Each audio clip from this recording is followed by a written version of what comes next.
Selon l'ONU-SIDA, 36,9 millions de personnes vivaient avec le VIH en 2014 et 17 millions étaient sous traitement en 2015.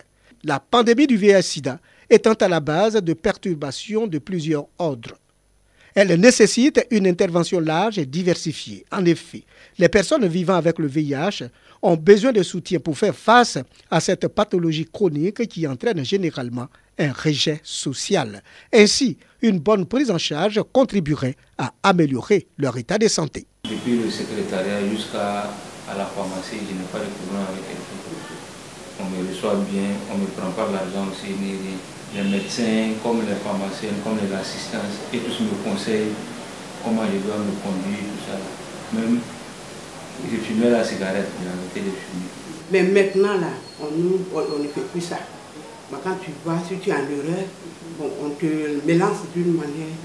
Bon, en tout cas, mon âge, ça me fatigue. Ça agit. Quand on fait ça, ça agit sur moi. Il existe des maladies qui nécessitent des traitements de longue durée.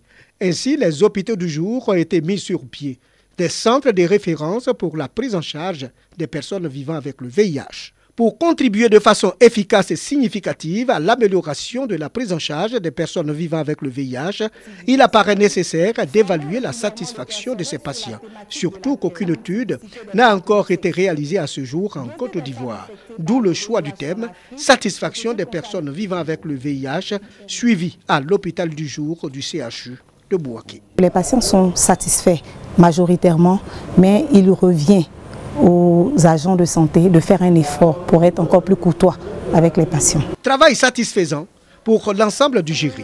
Kwasi Avoué Laetitia est apte à exercer la qualité de médecin.